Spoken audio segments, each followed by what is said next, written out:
Hi friends, Victor Costa, Peace, Love, and Muscles. Hope you're doing well. I wanted to share with you today the top 3 things that I think you should stop doing immediately in order to make more gains. Now, this might come as a surprise to some people, but I will tell you that from experimenting with my own body for a very long period of time and also experimenting with clients and finding out what's held them back, these are the things that I have noticed that if we stop doing immediately, we will actually recover faster, make more gains, and have more satisfying results from our fitness and bodybuilding efforts. The first one is to not do workouts that professional bodybuilders are doing.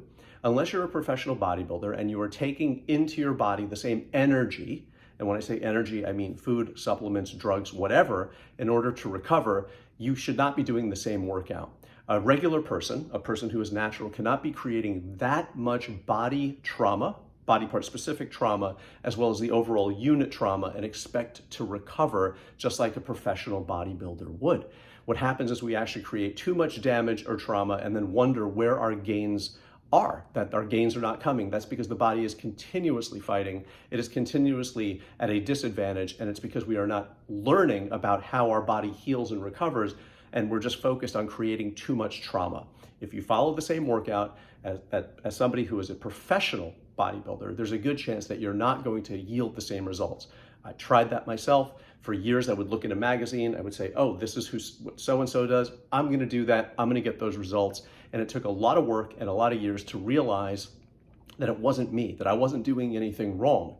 I just didn't have the same resources in my body, and I wasn't taking the same things they were in order to recover from those workouts. A lot of people feel down on themselves because they say, hey, I'm doing the same workout as so-and-so, and I'm not yielding those results, because there's a backstory to what they're actually doing to recover. You have to find a workout that is right for you, and you have to figure out how your body heals. Bodybuilding and making progress as a natural is more a result of understanding how your body heals and recovers than how much damage or bodybuilding trauma that you can cause to your body. Peace, love, and muscle to that. Number 2, rest days. A lot of people feel like if they take an extra rest day, that the entire universe is going to fall apart. I will tell you that what I've learned is that most people are actually overtrained and undernourished. And when you feel like you need to take a rest day, in other words, you are tired, and I don't mean tired from the neck up, I mean from the neck down. Tiredness is expressed and experienced over here, laziness from here up. That's how I generally think.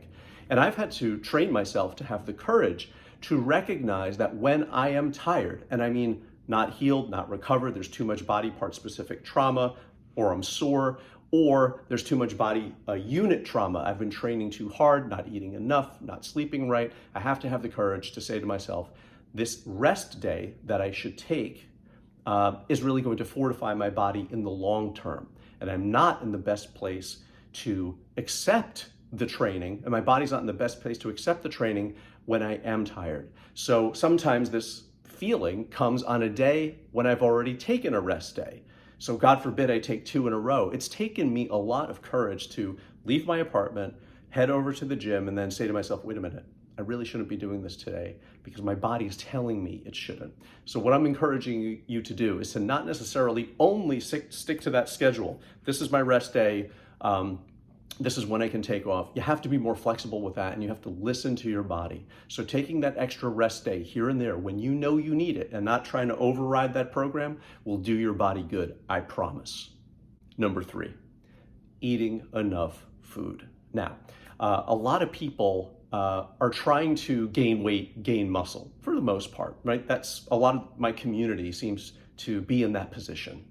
And they weigh 175 pounds and they want to get to 200 pounds. So they look up some diets, they look up some training programs, and they start eating today for a 200-pound person when they weigh 175. This is extremely uncomfortable. This is an assault on the body as far as I'm concerned. And the body really doesn't know how to adjust to that radical shift in consumption and energy. So what happens? The muscle doesn't really come on like we thought. The weight doesn't come on like we thought. We wind up getting disappointed and having to take it off anyway later on because it's not right. It doesn't feel good to eat that much, especially when you're shifting from 175 to eating for a person who's 200. So what we're doing wrong is that we're actually trying to eat for a person who's 200 pounds when we currently weigh 175. A better objective is to eat for someone who weighs 176 or 177 or 178. That way, you're consuming a little bit more. The body can understand and digest what you're trying to accomplish rather than being bombarded by too much. Most people get on these gaining programs and they start eating for their ultimate goal weight today. Remember, between 175 and 200, there's 25 pounds. So you can set that goal anywhere along that line. For me, setting a goal of 176, 177, 178, eating a couple of hundred more calories per day rather than eating a couple thousand more is going to be much more palatable for you. The body will accept it better, and you will make those gains along the way. And you'll actually be able to sort of see what you're working with all along rather than being uncomfortable or putting on a suit that doesn't quite fit and then having to tailor it anyway. So anyway, guys, these are the top 3 things that I would stop doing immediately for better gains. Thanks so much for watching, guys. I hope you enjoyed the video. Don't forget to click the link in the description portion of this video. That'll take you to my website where you can see my natural bodybuilding test, testimonials from doctors as well as trainers about my programs, and also get a chance to see my training programs. Peace, love, and muscles.